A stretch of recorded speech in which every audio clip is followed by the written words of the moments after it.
The first day of the Battle of the Somme is now remembered for the scale of the British losses, but that understanding developed only gradually. At the time, the news reached the public in stages, shaped by official reports, the timing of newspaper print cycles, and the structure of the British Army itself. To understand how people first encountered the Somme, it is necessary to look at what they read in the days and weeks after July 1st. In the week before the battle, British newspapers noted that artillery activity along the Somme front had intensified. Correspondents referred to a heavy bombardment and to a sustained period of shelling of German positions. These reports were presented as developments within the continuing fighting and did not indicate that a large infantry assault was imminent. The bombardment was understood as part of ongoing operations, not the signal of a major new offensive. There was no public statement that an attack was being prepared, and newspapers did not speculate on one. Nevertheless, it was clear that the Western Front had entered a period of intense activity. While the public didn't know precisely what was happening, they knew that something was happening. When the offensive began at 7:30 a.m. on July 1st, the news came too late for the morning editions of British newspapers. The first public reports appeared in evening publications. These printed the initial official communiqué issued by General Headquarters more or less verbatim. The communiqué stated that British and French troops had launched a combined attack over a 16-mile front, that British troops had entered the German forward line, and that the French advance on the right was proceeding satisfactorily.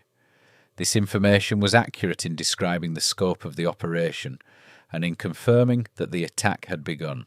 One detail of these early reports is notable. British casualties were described as not heavy. This wording came directly from the first official bulletin and appeared in both British and overseas newspapers. That same evening, for example, the Brooklyn Daily Times in the United States reported the attack in almost identical terms. At this stage, this description reflected the limited information available to the military. Communications from the front were uneven, and reports of casualties had not yet been collected across the breadth of the line.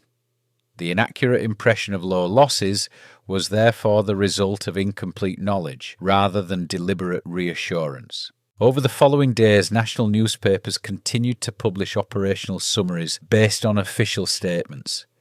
These reports discussed positions taken, the course of the fighting, and subsequent attacks. Newspapers also began printing maps of the Somme sector, from Gommecourt in the north to Montauban in the south, so that readers could see where operations were taking place. At this stage, reports remained general in tone. The newspapers did not yet convey the scale of the casualties because that scale was not yet known centrally. A clearer understanding emerged first in the local and regional press. This was principally due to the organisation of the British Army, and in particular the formation of the PALS battalions. These battalions, raised in 1914 and 1915, consisted of men who enlisted together from the same towns, workplaces and neighbourhoods. When such a battalion suffered heavy losses, the effects were concentrated in the community it came from. By the second week of July, newspapers such as the Accrington Observer, the Aberdeen Weekly Journal, the Newcastle Daily Journal, and the Liverpool Echo began to publish extended rolls of honour and lists of the killed, wounded and missing. These often appeared under headings such as PALS casualties. The lists were largely factual. Names, ranks, regiments and brief notes where available. Many papers included studio portraits taken prior to deployment. There was no framing commentary. Instead, the number of names and the familiarity of those names made the scale of the losses immediately visible to anyone in the community. The effect was that local communities understood the scale of the casualties earlier and more directly than the national public. In towns such as Accrington, Barnsley, Leeds, Bradford, Hull, Liverpool and Edinburgh, readers saw long columns of men they knew personally.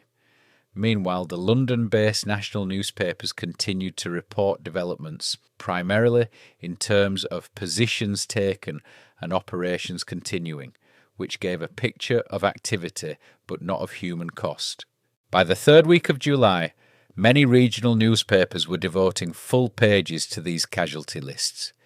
Yet there was no single national headline announcing the losses of July 1st. Instead, knowledge accumulated through repeated local notices, each day adding more names. Over time, this produced a broader national awareness, but the process was gradual, not sudden. This pattern reflected the administrative structure of wartime casualty reporting, rather than any coordinated decision to withhold information. Casualties were recorded at the regimental level, communicated to the local area, and only later assembled into central lists. As a result, the national press did not have access to a complete summary in the first days of the battle. Local newspapers learned first because the men came from those places. By late July, the national press began to print longer casualty lists and summaries.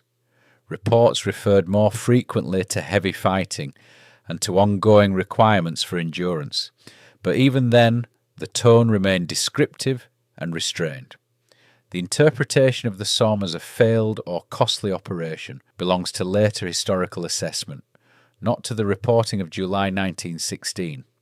What the newspapers show, therefore, is a staged development of public understanding.